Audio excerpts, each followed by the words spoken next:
Hi, Trevor here, reflecting on life through music. Thank you for stopping by.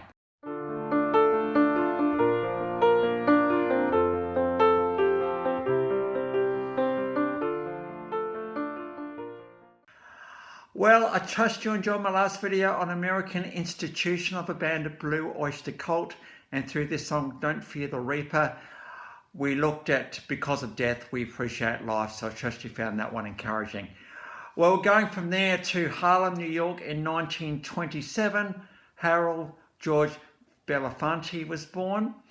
But it was in that between 1932 and 1940, he actually went to live with his grandmother in Jamaica, and that very much informed his music career, because the guy we're talking about is Harry Belafonte. Harry did actually serve in World War II, and it was after that when he came back, he actually met and befriended Sidney Poitier. So he was a major influence in Harry's life. And it's around that time also that Harry started dramatic acting classes, because he thought, hey, might do a bit of show business here.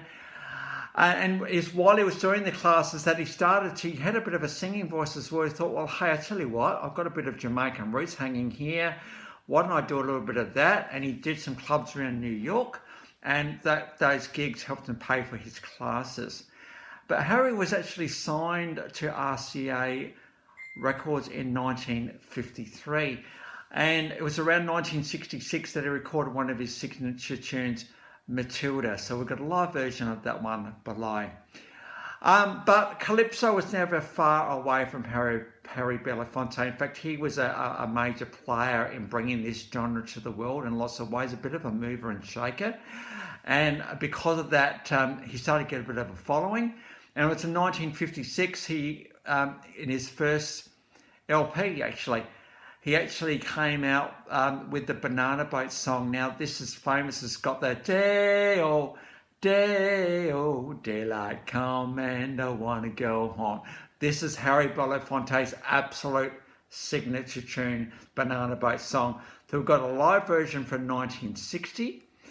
And we've also got a live version from 1997. Now, one of the things I want to bring out about Harry Belafonte, first of all, he's got a pretty amazing voice.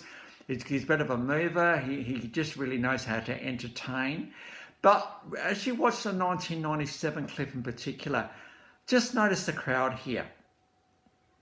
They're just really, really wanting to respond to him and give him back a bit of love the other way. Now, I think of a couple of other times when this has happened. You think about Queen and We Will Rock You with a... In fact, the writing behind that one, apparently they wanted to give the audience something to play. And then also we go forward to Freddie Mercury's Live Aid performance, and he does that, the Day-oh there as well. Maybe a bit of Harry's influence there, perhaps. Consider one of the most rock performances of all time. What is it that crystallizes an audience to give such love to a performer? Well, first of all, the performer has a following and people just love to see him. They love the charisma of who he is. But it's also something more than that. Perhaps you want to be in part of something just a bit bigger than ourselves, even if it's for a short space of time. This concept of belonging, it could be that some people in the audience have come on their own. There's no one with them, and they just go away thinking, wow, it's pretty amazing to be part of something bigger like that. Because us as human beings desire connection. Us as human beings desire the ability to actually be part of a group, to be part of something that's happening. It's quite funny how our desire for this is so strong that when we do find ourselves part of, I suppose, a single moment in time, a single moment when everyone is just in the same place, it's a pretty amazing feeling. And when we leave the night, we're thinking, wow, how good to be part of something bigger like that. We all have a desire to belong, don't we? And we'll take those moments whenever they come. Because as human beings, we desire connection. We desire human company. We desire being with other people. And I think when we do get that feeling, we get that kind of feeling of being part of something, it makes us feel really, really good. And I think that's why we treasure these moments so much, is because we feel our oneness with everyone else in the room. Even if we don't actually know anybody, we feel a oneness with them anyway, because human beings have this ability to connect, because we're all one human race, aren't we? And we're all trying our best with what we got to live the life that we live. So it enables us to realize, I suppose, that we're part of one humanity. Who would have songs such as Banana Boat song would actually do that? But it absolutely has done that, because one of his signature lines is "Deo." I mean, whenever you hear that, you're just really in his palm of his hand. And so, who would have thought a song like that would actually do that? But it does, because it resonates with our collective thinking, our collective soul, our collective hearts. It would be great if the world was like this a little bit more. That, there was a collectiveness about it. Or maybe there is a collectiveness, it's just that every now and then things sneak through in the minority which are not like that. We think, God, how did that even happen? But it does.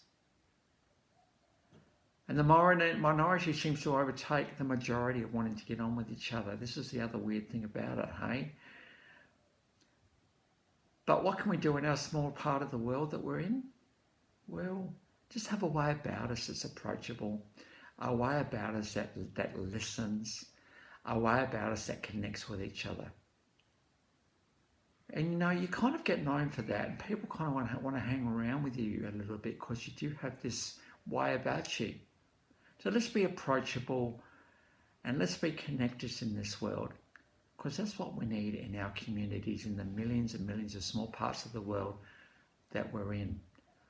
So may the Banana Boat song encourage us all in that today. We've also got another one of his songs, Mama Looka Boo Boo. This is a TV performance with Nat King Cole, another big hit for him. It's good to see him with Nat King Cole here. Move forward a little bit further, Harvey Nagila. This is a TV performance with Danny Kaye. You notice all the widths happening here.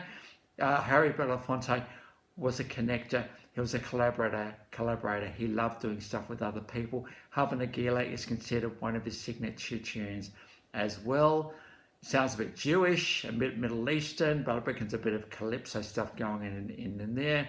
Danny Kaye, who I've already done. Absolutely iconic performance. Good to see these two on screen together. Then you go forward to the Muppet Show 1978. Now, if you made it on the Muppets, you know you had made it. And here he is with Animal, who never can be contained for that long, doing a bit of a drama duet thing. So we've got TV performance there. Now, Harry Belafonte was also a pretty amazing actor. He's been involved in numerous TV performances and many film appearances over his stellar career. He released 30 studio albums, 8 live albums, estimated to be sold about 3 million albums. And so Calypso, in fact, actually was the first LP ever to sell over 1 million in a year. So it's a very significant album for Harry Belafonte. I think you're saying to the world, hey, I like Calypso, I'm going to bring Calypso to the world. Harry has won a Tony Award, 3 Grammy Awards, and Emmy Award. He's been honoured by the Kennedy Center in 1989. He did get acknowledged by the Rock and Roll Hall of Fame in 2022, but he did leave us on the 25th of April 2023, only this year, at the ripe old age of 96.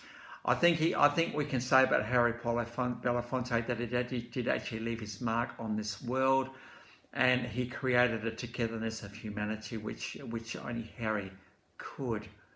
So it's great to give this guy a bit of a tribute today. So the links to those 6 clips are in the description below, and I've also included my last video from Blue Oyster Cult, so if you want to recap on them, feel free. Well, if this is your first time to Life Reflections Through Music, or you've come back for another one, how great to see everybody back. Next time we're going to go on to incredible storyteller Harry Chapin. So until then, I'll catch you around. Bye for now.